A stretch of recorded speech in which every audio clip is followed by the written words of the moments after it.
Usted ha mencionado, ha llamado la atención sobre algunos asuntos políticos y económicos en el mundo que son bien interesantes.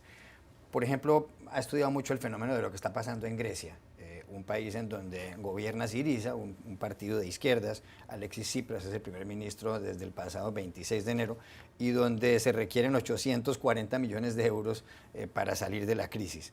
Pero a veces se habla de que Grecia podría salir del euro, es decir, abandonar la moneda única europea. ¿Puede pasar eso y sobre todo qué consecuencias tendría? Puede pasar, Juan Carlos. Yo creo que las cosas, la situación está planteada en estos términos. Aquí tenemos un matrimonio mal avenido, con problemas, y la solución que se está planteando en estos términos es decir, bueno, si tú no estás dispuesto a jugar por las reglas, entonces no podés ser parte de este club. Eso implicaría que la Troika no le daría, el Fondo Monetario, el Banco Central Europeo y la Comisión Europea no le darían el apoyo a Grecia para poder refinanciar sus deudas, las deudas que vencen. Si eso no ocurre, se tendría que declarar en cesación de pagos. Si se declara en cesación de pagos, va a tener que abandonar el euro y readoptar el dracma como moneda y devaluar fuertemente. Como los depósitos están constituidos en euros, si la gente piensa que se los van a convertir a moneda griega y van a perder su valor, eso puede generar una corrida bancaria. Uy. Y todo eso, crisis de deuda, crisis cambiaria, crisis bancaria, llevar a una profundización de la crisis económica. Y esto, si bien sería aleccionante para disuadir a otros a hacer lo mismo, tiene sus peligros. Digo, nos metemos en territorio desconocido, no sabemos qué coletazos puede generar estos sobre la eurozona, y además habrá quedado un precedente de que el euro no es irreversible. Ahora, la otra posibilidad que se está manejando es decir, mirá, como sabemos que esto tiene para ti, Grecia, consecuencias muy severas, entonces si te querés quedar, te vas a quedar en nuestros términos. Y eso implica, Juan Carlos, una pérdida de soberanía, que hay que medir las consecuencias que puede tener, porque eso va a generar una dinámica interna política en Grecia que puede eventualmente, digamos, con el tiempo, ya no hacer atractivo a los Syriza de este mundo, sino a los Amanecer Dorado de este mundo, que es un partido pro-nazi, xenófobo, racista y anti-europeo. Digamos. Entonces, las dos soluciones son peligrosas. Por eso nosotros decimos, si acá hay un matrimonio mal avenido, lleno de problemas, quizás un divorcio ordenado sea el menor de los males. No digo que sea bueno, porque un divorcio en general no es bueno, pero es el menor de los males. ¿Qué es un divorcio ordenado? Usted se sale del euro, adopta su moneda, pero respeta la integridad de los contratos que están denominados en euros.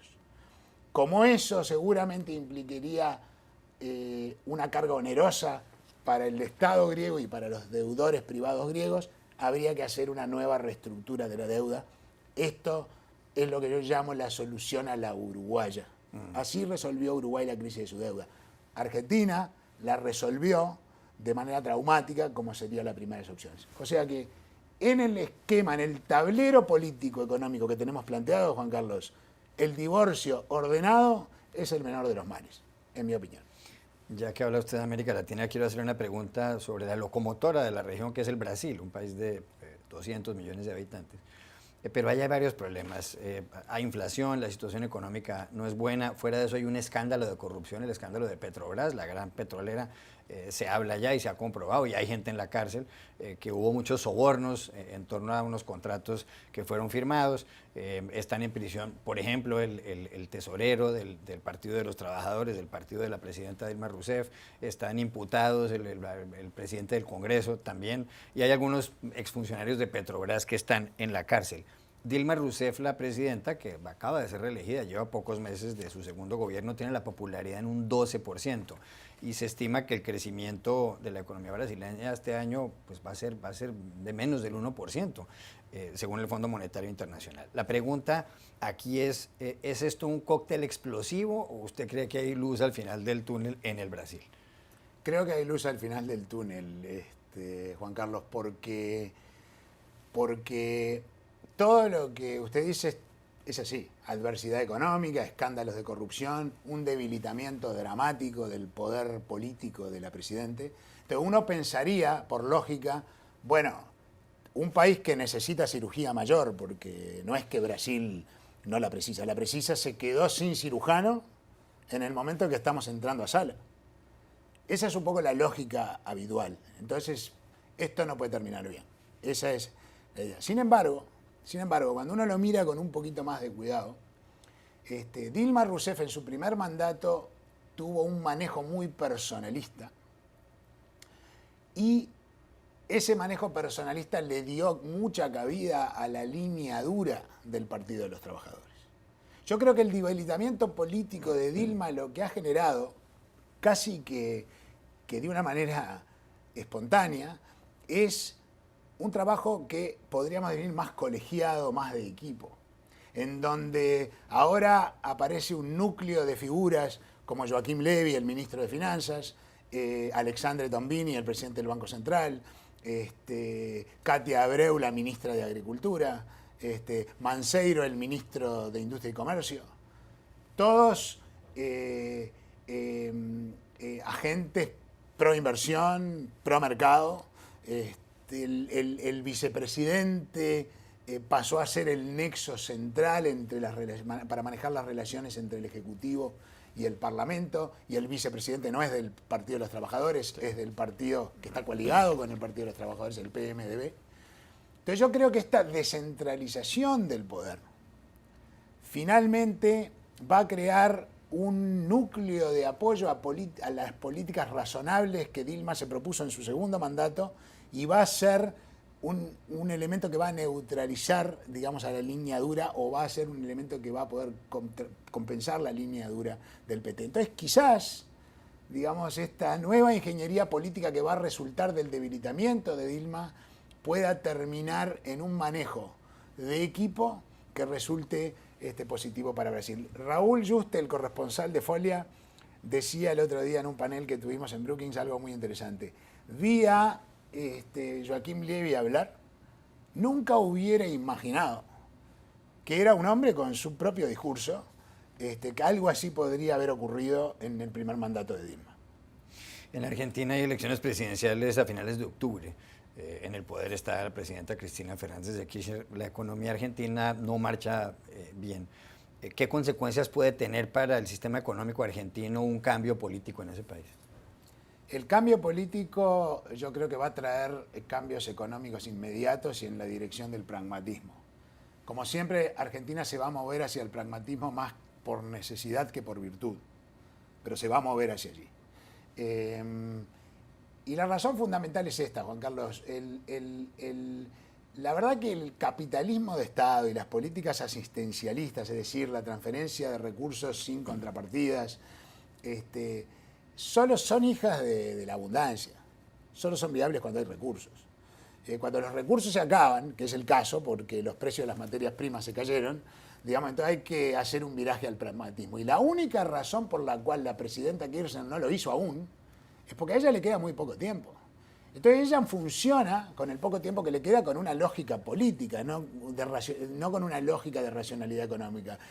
Si puedo aguantar hasta el final de mi mandato sin arrear mis banderas, acentuando la heterodoxia, poniéndome dura en la negociación con los acreedores, entonces mi poder político se va a ver afianzado.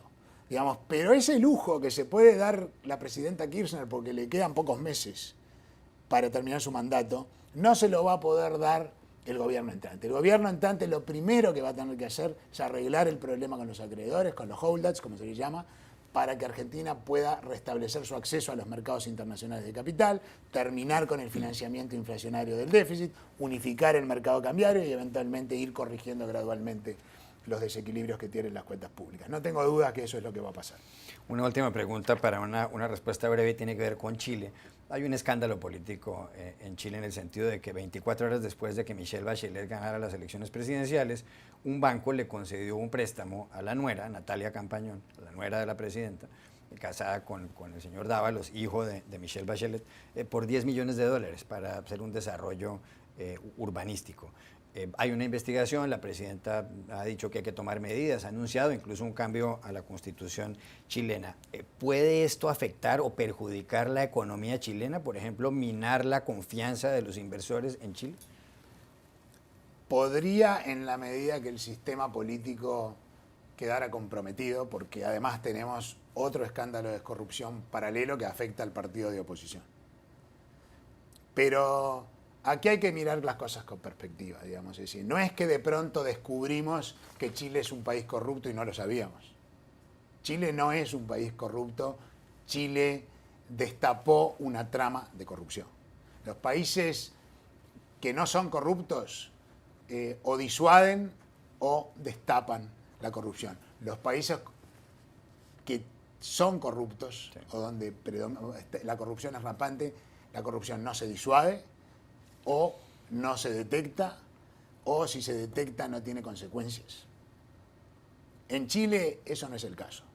Entonces yo creo que esto habla de la fuerza institucional que tiene Chile y lo que la presidenta hizo hace 2 días, de tomar medidas anticorrupción muy severas.